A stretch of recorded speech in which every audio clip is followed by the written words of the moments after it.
गोष्टी आहेत ते आम्ही MIDCचं रिडेव्हलपमेंट होऊन देणार नाही, हे देणार नाही. या गोष्टीतून असं दिसून येतं की कोणीतरी आपली स्वतःची जहागिरीच असल्यासारखं चाललेलं आहे. झोपडपट्टी म्हणजे जे बाबासाहेबांनी जे आज आम्हाला संविधान दिलं आणि बाबासाहेबांनी सांगितलेली जी गोष्ट होती, ज्या बाबासाहेबांना ज्या पद्धतीने हुकुमशाहीमध्ये वंचित ठेवण्यात आलं आणि झोपडपट्टी म्हणजे एक वेगळ्या पद्धतीचं एक भाग, अशा पद्धतीने आज सुद्धा बाबासाहेबांच्या संविधानाने बाबासाहेबांनी ज्या सांगितलेल्या गोष्टी आहेत त्याच्यावरनं आम्हाला आता असं वाटायला लागलं की आम्ही लोक वंचित झालेलो आहोत का. आम्हाला म्हणजे आमच्याकडे नकारात्मक भूमिकेतून बघितलं जातं. जिथं पैसा तिथं चांगलं असा प्रकार चाललेला आहे. आणि आता तर महानगरपालिका मेजॉरिटी, जसं काय मेजॉरिटी आहे म्हणजे त्यांची 2 बोट आकाशाला टेकल्यासारखे झालेलं आहे. पुन्हा 2 बोट नाही, पुन्हा हातच आकाशाला टेकल्यासारखं झालेलं. आणि या अनुषंगाने पाहायला गेल्यानंतर आता आमच्या मनामध्ये पण वेगवेगळ्या प्रकारचे असे चीड तयार व्हायला. गृहनिर्माण मंत्री आमचे पक्षाचे मुख्य नेते, महाराष्ट्राचे उपमुख्यमंत्री एकनाथ शिंदे साहेब, पालकमंत्री सुद्धा एकनाथ शिंदे साहेब, आमचे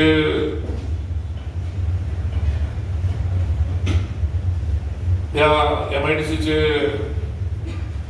मंत्री उदय सामंत साहेब.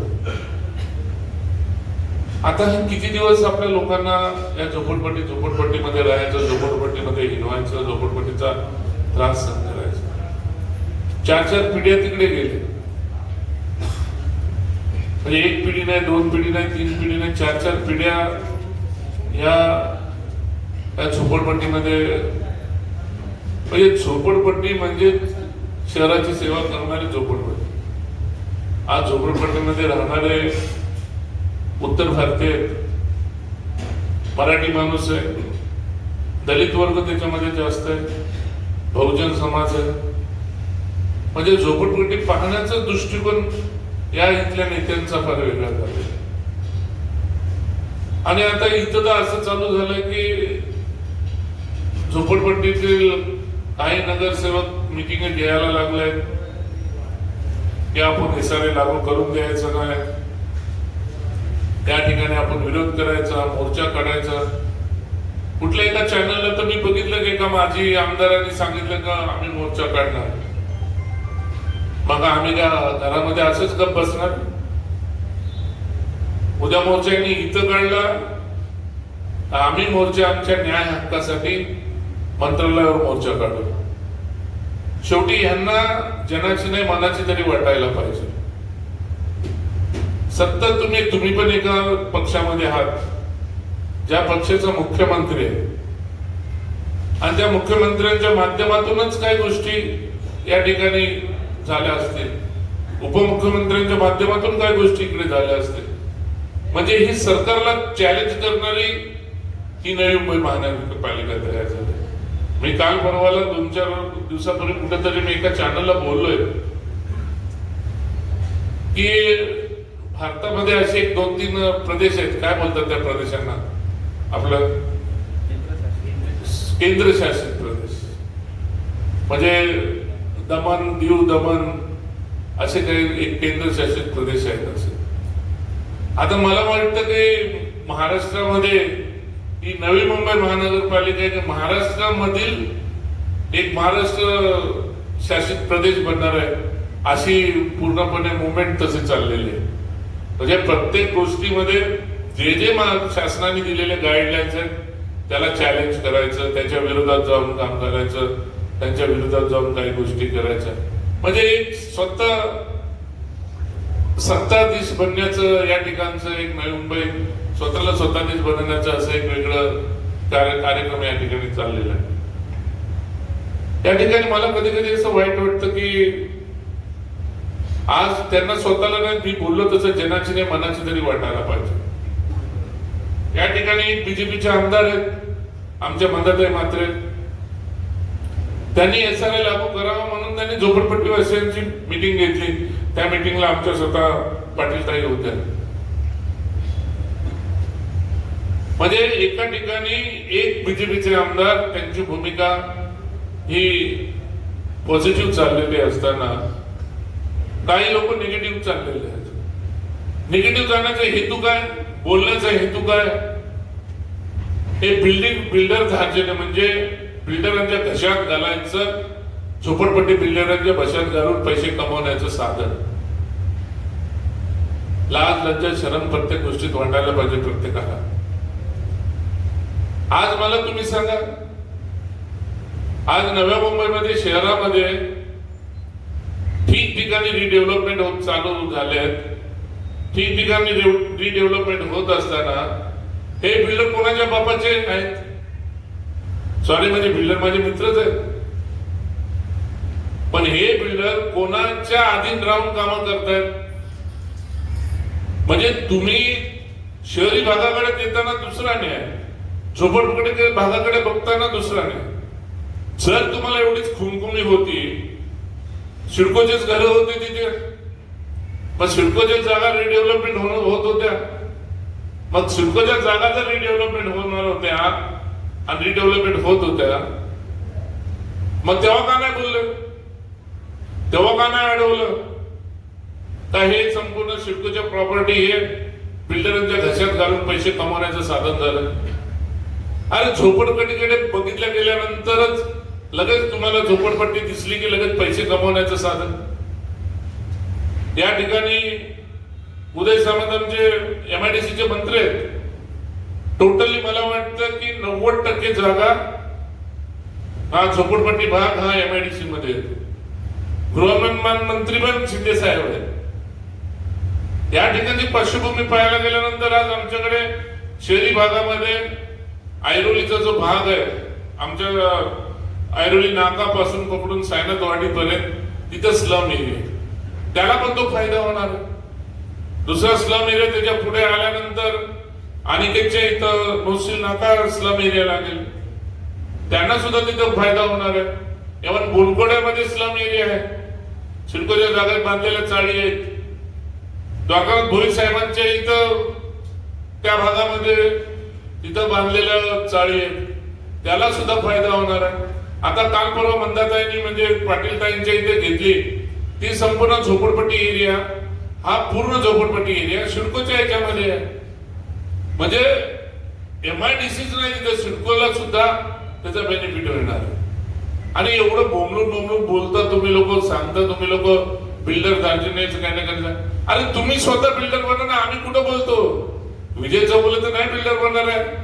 जे बोलणारे आहेत ते लोक त्यांनी बिल्डर बनावं, त्यांनी बिल्डर बनवून जे गव्हर्नमेंटचे गाईडलाईन्स आहेत त्या पद्धतीने त्यांनी आम्हाला डेव्हलप करून द्यावं.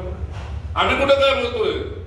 पैसा कमावण्याचं वरून परमेश्वराने तुम्हालाच ऑर्डर दिलेली, तुम्हीच पैसे कमावा म्हणून, तर तुम्ही बिल्डर ठरवा. शहरामध्ये तुम्हीच बिल्डर ठरवता ना. ज्या ज्या पॉकेट्स आहेत त्या ज्या पॉकेट्स मध्ये ह्यांचेच बिल्डर लोक आहेत, हेच बिल्डर लोकांना बोलतात, हेच ठरवतात. ह्या पॉकेटवाल्यांना बोलून, त्या सोसायटीवाल्यांना बोलून त्यांना सांगायचं काम पण हेच करतात की बाबा या बिल्डरला हे टेंडर आलं का, या त्या 4 टेंडर आले की तिन्ही कोणाला गप बसवायचं आणि कोणाला द्यायला लावायचं हेच ठरवतात. मग इथे याचं दुखतंय कुठं? याची नाही दुखत कुठं झाले? मी काही लोकांकडनं काही बिल्डरकडनं ऐकलं तर काय ही पिल्लं आजले पिळवलेली आहेत. ते बोलतो की आम्हाला नव्या मुंबईमधील विजय चौगुलेला मोठा बनवून द्यायचा नाही, सुरेश कुलकर्णीला मोठा नाही बनवून द्यायचा, अकोंडेला नाही, द्वारकानाथ बोललेलं म्हणजे आम्ही झोपडपट्टी मधले. त्यांना वाटतं की झोपडपट्टी म्हणजे आम्ही झोपडपट्टी डेव्हलप झालो म्हणजे आम्ही श्रीमंत झालो. आम्ही श्रीमंत पैशाने नाही होणार, आम्ही लोकांच्या माध्यमातून लोक एवढे वाढतील की त्या लोकांच्या ह्याच्याने आम्ही श्रीमंत बनू. लोक नेते म्हणजे लोकांच्या मध्ये राहून आम्ही लोकाभिमुख आम्ही श्रीमंत बनू. पैसा नथिंग आहे आम्हाला.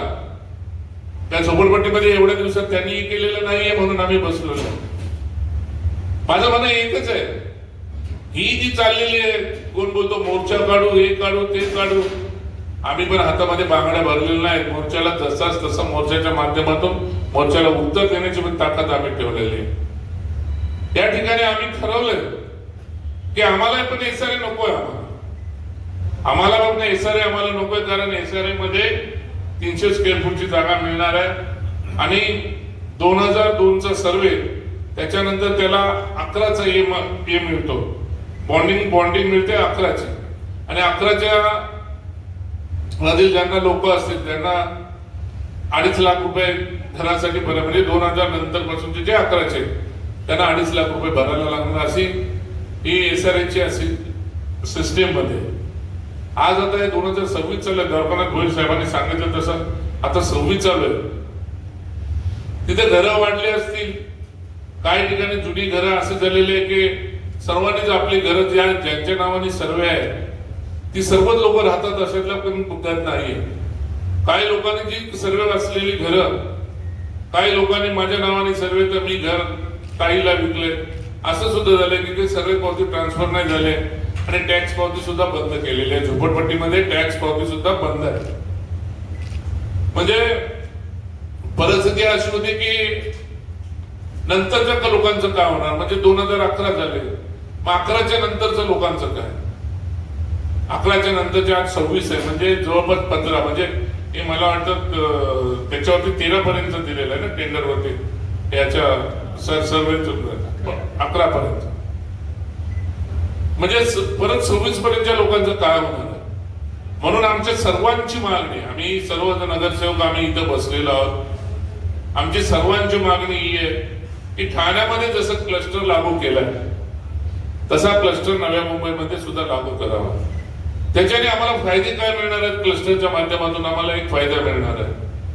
त्या क्लस्टरचं जर घर ज्याचं हे असेल, म्हणजे तिथं 2002 पर्यंत कायदा लागू नाही होणार, तिथं 2020 पर्यंत सर्वांना सरसकट सर्वांना घरं दिल्या जातील असं होतं. म्हणजे सर्व आहे, आणि 2002च्या नंतरचा 20 पर्यंत कॅटेरिया जसा लागू झाला तसा 2020 पर्यंतच्या लोकांना पण घरं दिली जाणार, म्हणजे 2020 पर्यंत मॉर्निंग लाईट देणार. याच्यामध्ये एक फायदा आमचा असा की आता एसआरए मध्ये 300चा एरिया काहीतरी त्याच्यामध्ये देतात, पण तिथे भाग तिथे, आणि पण याच्यामध्ये जर गेलो आम्ही क्लस्टर मध्ये गेलो तर 323चा एरिया भेटेल. आज जे घनसोलीमध्ये मेघ मल्हार वगैरे कुठल्या कुठल्या सोसायटी, तिथे मेघ मल्हार आणि कुठली सोसायटी आपली बाजूला नगर शिडकोणी बांधलेले मालंकच, एक मेघ मल्हार आहे मालंकच म्हणून दुसरी सोसायटी, जी जे सोसायटी बांधलेली आहे त्या ठिकाणी, त्या ठिकाणचं घर तुम्ही जर कोणी पाहिलं असेल तर त्याच्यामध्ये एक बेड आहे, एक हॉल आहे आणि एक किचन आहे आणि एकच बाथरूम. पण आताच्या नवीन या पद्धतीने, नवीन तुमच्या पॉलिसीच्या पद्धतीने, नवीन काय बोलतात त्याला, नवीन क्लस्टरच्या माध्यमातून, अशा युडीसीएफच्या माध्यमातून हे असा एक घर, तर प्रत्येकाला असं घर भेटणार आहे. तिथे 323 एरिया असेल, त्याच्यामध्ये 10 बाय 10चं हॉल आहे, त्याला अटॅच बाथरूम आहे, आणि माझ्या आयडियाप्रमाणे काहीतरी तुमच्या हॉल काहीतरी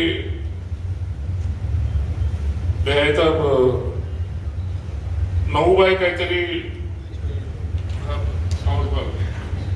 हॉल 9 बाय काहीतरी 13चा 9 बाय 14चा हॉल आहे, 9 बाय 14चा हॉल आहे, 10 बाय 10चा बेडरूम आहे आणि किचन तुमचं काहीतरी 6 बाय 8चं काहीतरी किचन आहे. त्याच्यामध्ये 2 बाथरूम आहेत, मास्टर बेडरूम आहे आणि एक बाहेर एक बाथरूम, म्हणजे आताच एक कॉमन बाथरूम, एक कॉमन बाथरूम दिलेलं. हा तुमचा 1 BHKचा फॉर्म्युला आहे. म्हणजे मेघ मल्हार पेक्षाही एक थोडा एरिया मोठा आहे आणि बाथरूम पण मेघ मल्हारला माझ्या आयडियाप्रमाणे बेडरूम मध्ये बाथरूम नाहीये, या तिथे मास्टर बेडरूम आहे. तर इथं मास्टर बेडरूम त्यांना देण्यात येणार. म्हणजे ही क्लस्टरची जी काय मुवमेंट आहे त्याच्यात सर्वांना घरं भेटतील.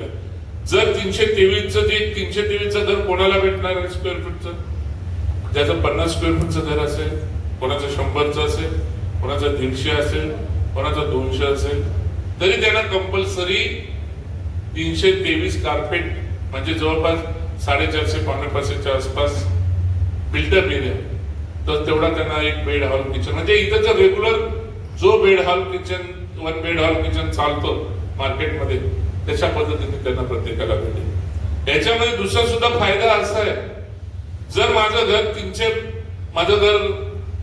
323च्या पुढे झोपडपट्टीमध्ये म्हणजे 323च्या पुढे जर माझं घर 550च्या आसपास आहे, म्हणजे माझं घर 600च्या आसपास आहे, पकडून चला माझं घर 600च्या आसपास आहे, तर 323 बेस त्याच्यानंतर जो एरिया वाढला म्हणजे 600 म्हणजे 323 मधून जर 600 मध्ये काढला तर किती एरिया वाढतो?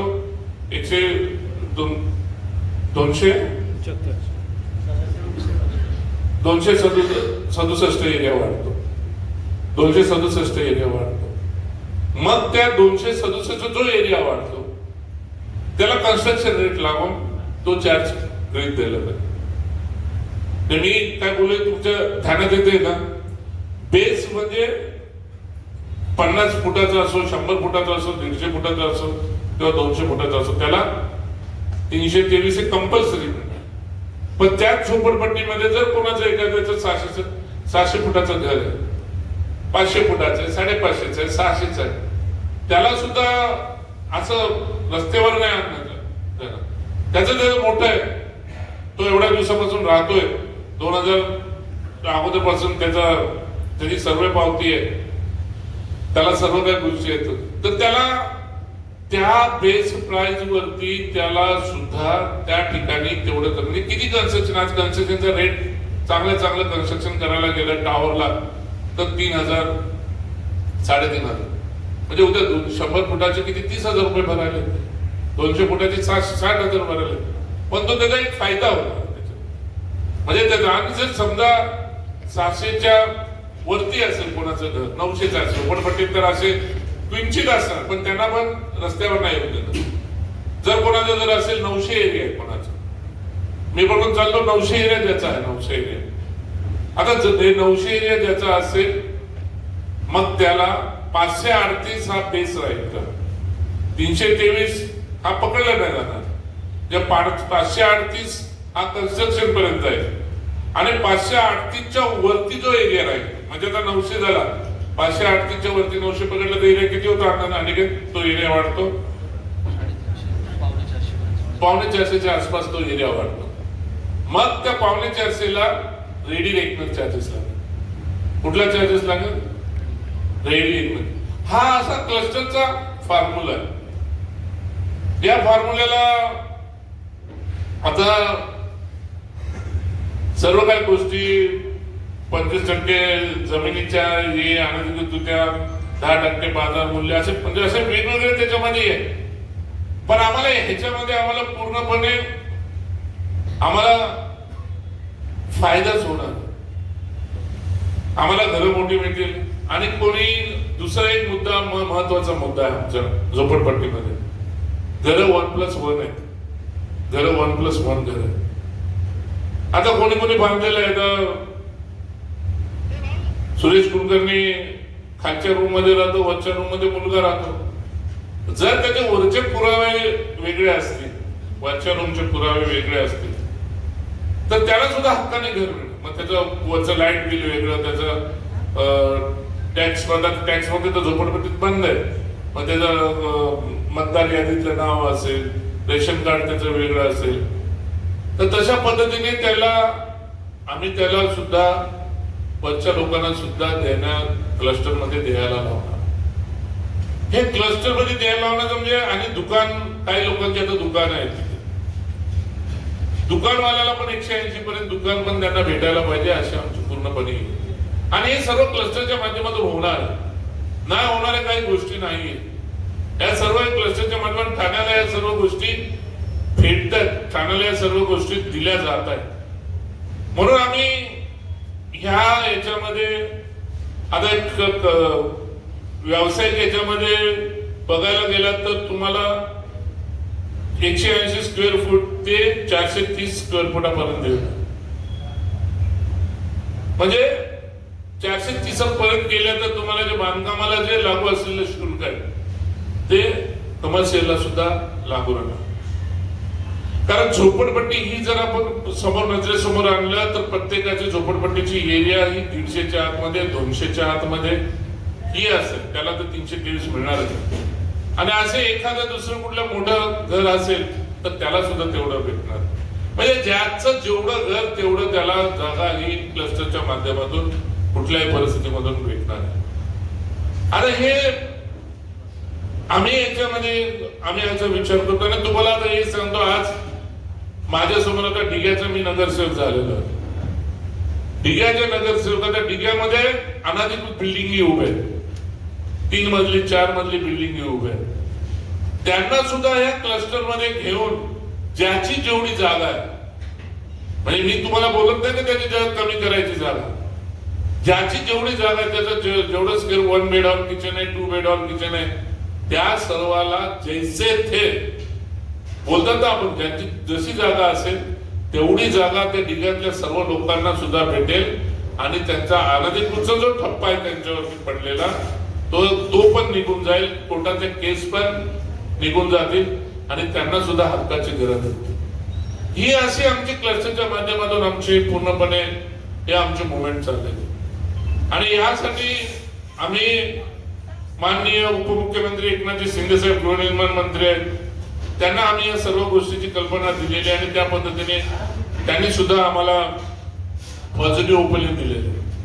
कारण ह्याच्यामध्ये एखाद भाग सोडला नव्या मुंबई झोपडपट्टीमध्ये तर टोटली सर्व नगरसेवक हे शिवसेनेचे आहेत. म्हणून कोणाच्या तरी पोटामध्ये दुखायला लागलंय. त्या शिवसेनेची लोक हे होतील, टॉवर बनतील आणि मग नंतर त्याचा त्रास आम्हाला पुढे उठून आम्हाला त्रास होईल. यासाठी आम्ही काय नाही, वेळ आली तर आम्ही मुख्यमंत्र्यांकडे पण जाऊ. आता शेवटी हे डिक्लेअर करणारे कोणी शासन आहे. शासनामध्ये कोण आहे? मुख्यमंत्री आणि उपमुख्यमंत्री हेच शासन आहे आणि त्यांच्या माध्यमातूनच सर्व होणार आहे. मग हे एक नव्या मुंबई मधली लोक शासनाला चॅलेंज करायला लागले, हे कदापि आम्ही होऊन देणार नाही. या गोष्टी ज्या पद्धतीने चालल्या, ज्या पद्धतीने लोकांसमोर आता त्यांची चिल्ली पिल्ली जे पडलेले आहेत उमेदवार आहेत, काही कॉप मध्ये आहेत, आता ते त्या गल्ली बोळात फिरायला लागले कुंद्रासारखे या ठिकाणी. कधी त्या गल्ली बोळात फिरले नव्हते. आज चिल्ली पिल्ली तिथे फिरतायत आणि लोकांना भडकत सुटले.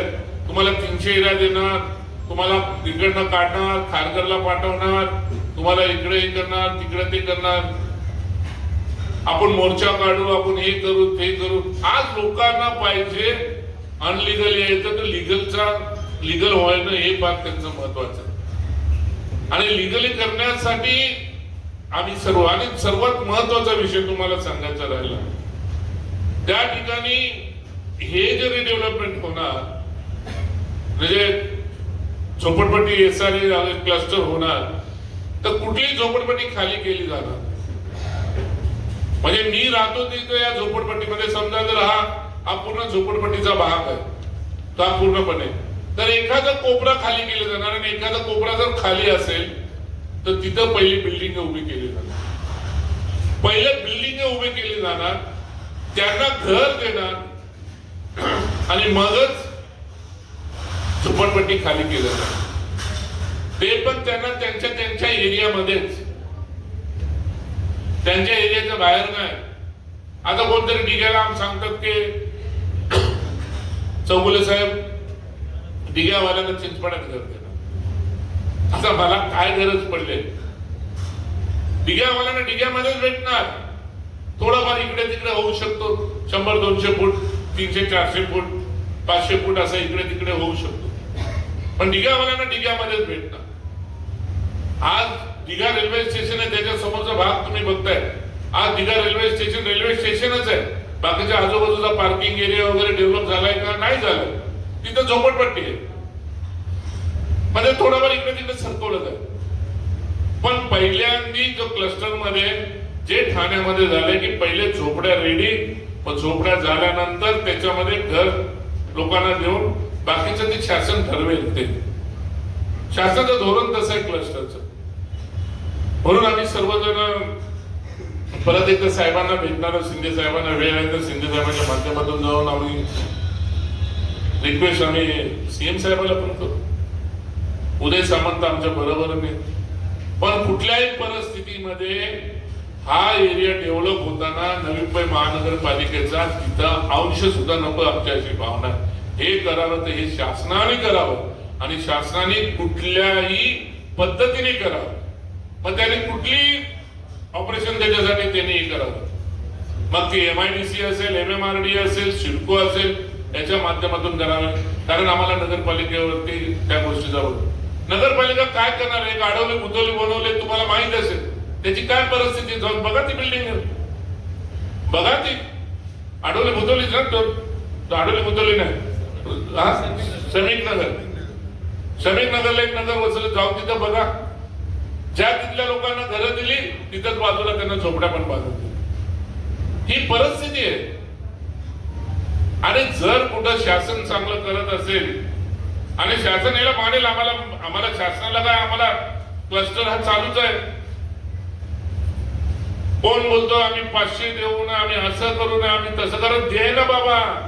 तू कॅबिनेट मध्ये आहेस ना बाबा, आण ना, तू कॅबिनेट मध्ये समरून आण ना आम्हाला. मी जाऊन पहिला हार घाली. एरिया कोणाला, हे तर संपूर्ण एरिया वाढूनच भेटते ना, कोणाला कमी भेटते. फक्त लोकांना फुगवायचं हे ते करायचं चालू झालं. आम्ही स्वतः सॅम्पल फ्लॅट बनवणार. मी चिंचवड्यामध्ये पहिला सॅम्पल फ्लॅट बनवणार आहे, लोकांना दाखवणार क्लस्टरचा एक हाऊस. तसं गोलसिल नाक्यावर बनवायला लावू, तसं आम्ही प्रत्येक झोपडपट्टीमध्ये डिग्यामध्ये बनवायला लावू. ईश्वरनगरला पण एक सॅम्पल फ्लॅट बनवणार, लोकांना दाखवणार आहे. त्या अशा पद्धतीने आपल्याला घर लोकांना नको हे अनाधिकृतपणा. पण यांना काय आमच्या झोपडपट्टीवरती बाबतीत एवढा द्वेष आहे मला नाही माहित. अरे झोपडपट्टीवाले जे डेव्हलप करून पैसे कमवण्याचं साधन आणि डायरेक्ट शिवसेना याच्या मागे कोणीतरी बोललं की याच्यामध्ये शिवसेना पैसे कमवणार आहे, शिवसेना अमुक हे करणार आहे. वोट सुद्धा नवी मुंबई महानगरपालिकेवरती शिवसेना शिवसेना शिवसेना. आमचे विलास सारखे आमचे सिटिंग नगरसेवक 15 पडले, जर निवडून आले असते ना मग शिवसेना काय आम्ही दाखवलं असतं. अरे कुठल्याही गोष्टीमध्ये शिवसेना काय वाईट करते. शिवसेना तर सर्वांना घरं देते, चांगलं देते, शासनाच्या मार्फतच देते. अरे तुम्हाला करायचं होतं 25 वर्ष तुम्हीच मंत्री होते, 25-30 वर्षामध्ये 15-20 वर्ष तुम्हीच मंत्री, तुमचेच खासदार, तुमचेच आमदार. 10 वर्ष झाले आमचा खासदार आहे, तुमचेच आमदार. पण तेव्हा कोणी का तुमचे हात पकडले होती तर तुमचे हात थरथरत होते. पण तेव्हा का नाही बनवलं तुम्ही या झोपडपट्टीचं डेव्हलपमेंट झोपडपट्टीच्या विकासाचा. कधी आम्ही सांगावं की विजय चौगुले सोडला तर या झोपडपट्टीच्या विकासाबाबतीत या लोकांनी कधी बोललं.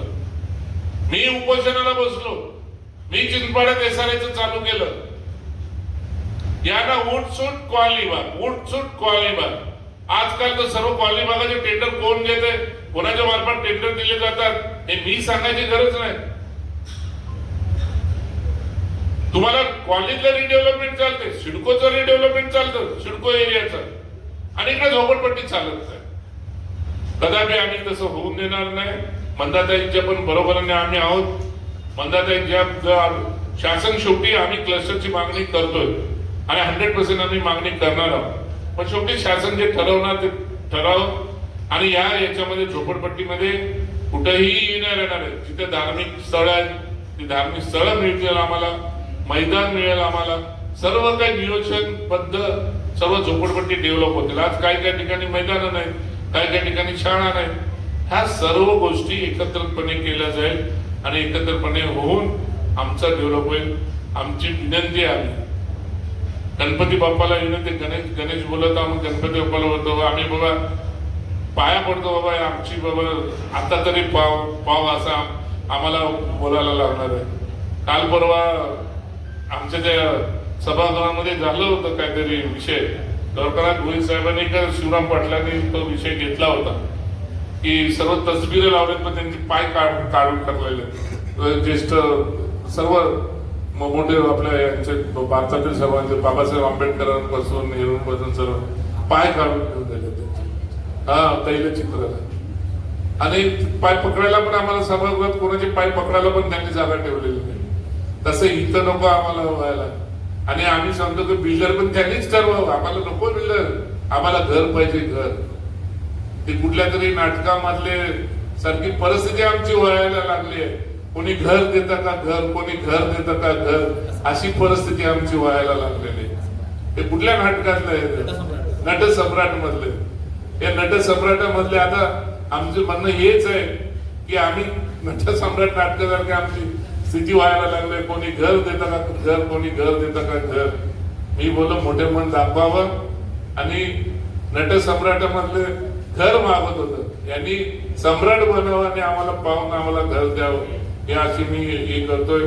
कारण आमची मागणी आहे की क्लस्टर लागू करावा आणि क्लस्टरच्या माध्यमातून आम्हाला घर भेटावं, असा आमचा सर्वांचा प्रयत्न राहणार आहे.